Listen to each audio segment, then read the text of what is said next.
For this last project, what we're going to do is two parts. The first part, you're going to take a sheet of your cardstock and you're going to come up with a shape, and you're going to want to leave some space on the edges, and you're going to come up with any kind of a shape that you want. I like to use organic shapes. You watched on the video talking about organic versus geometric. I just like to make up random organic shapes, or even if you want to do something really cool, go out and get a leaf and then get that believable organic quality. But what I'm going to do is just make one up. So I'm going to make the stem.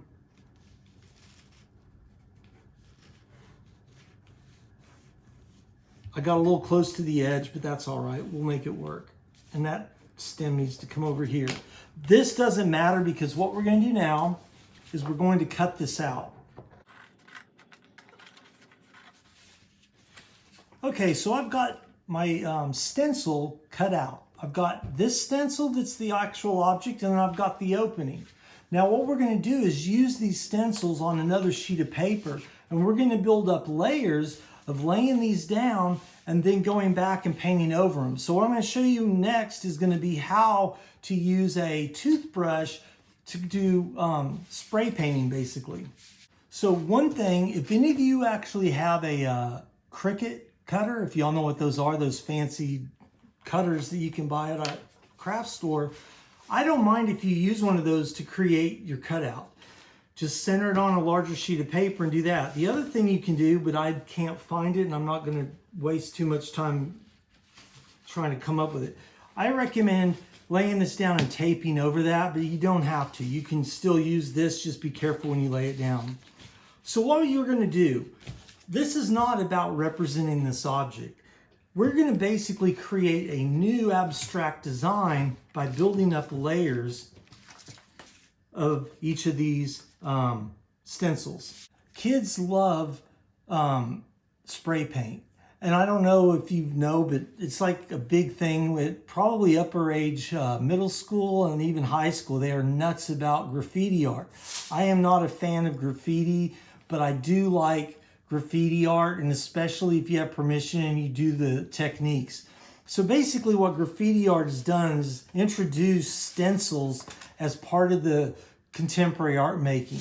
You know, it used to be considered just, you know, outsider art, but now legitimate artists are using it. And so learning how to use stencils is a great way to understand the relationships of form and space. A paintbrush is a way to let kids do that in your classroom. With younger kids, I always have smocks on them, or you can just get some cheap dollar store trash bags, cut some arms and the head out and let them put a trash bag on. That's one thing I want y'all to know is you can do this cheap.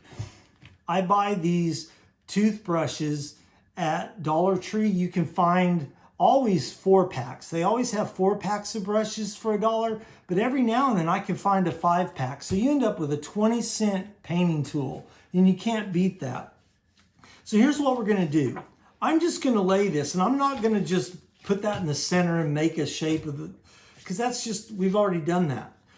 Creativity is discovering new ways to find expression through what you're exploring, and that's what we want to do. So I'm just going to think, how would this look good in relationship to the picture plane? So I'm just going to lay that there with these 3 sticking out. Now this is the part that's important. When you do this, you have to make sure you don't have too much water in your brush. So what I'm going to do is just pick up some of this. Now watch what I'm going to do. I'm tapping out the extra, and you can even tap it out on here. I want as little paint on that as possible. Now this also works better if you stand up. Because if I do this, I can't aim as well, and it's going to be going at an angle. So if I stand up and do this, it's going to spray, and I can aim. If you want to get close and really get a dense effect, you can, or you can come up here and almost like fade it out. But make sure you're tapping the water out. Otherwise, you're going to get big blobs on here, and you can fix it with a paper towel. But if you don't do that, you won't even have to worry about it. But you can see how I'm getting the outline. This is the positive object, but when I do that, it's left a negative shape. I've actually painted around it, so I've activated the negative space, which then defines the positive. So what you're going to do is just go back and forth using these two stencils. Actually, I'm going to use this one a couple more places real quick. And I'm going to change the color a little. Let me go over here to my reds.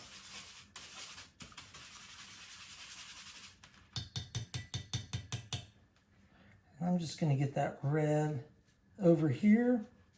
And look how cool that looks. I forgot how much fun this project is. And I'm going to just kind of bring those colors over a little bit.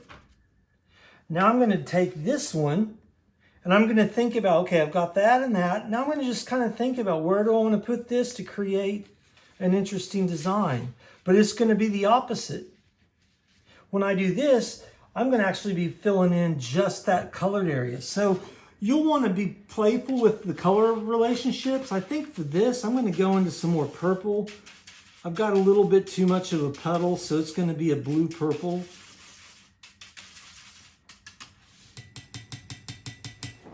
But watch this.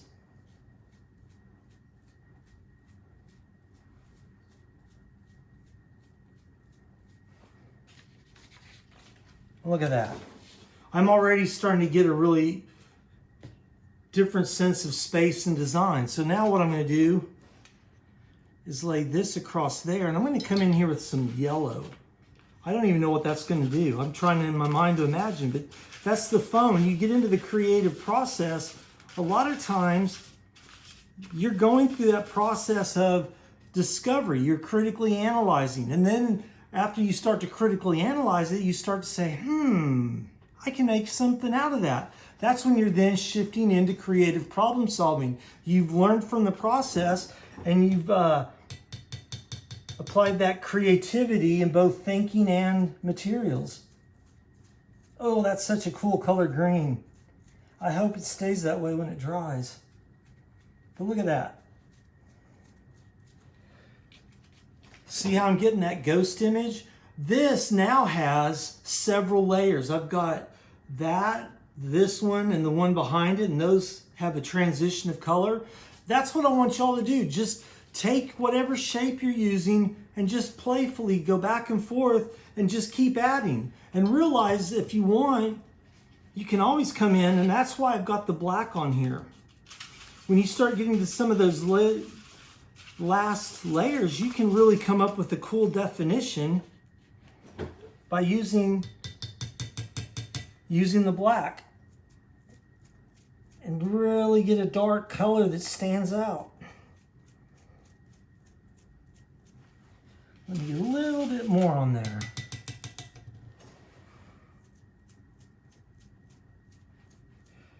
You can see there where I dribbled a little bit, but that's all right.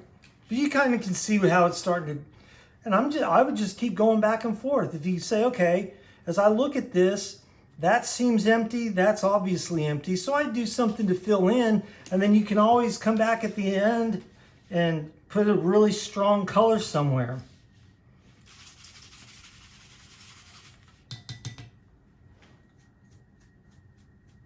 But take your time and have fun.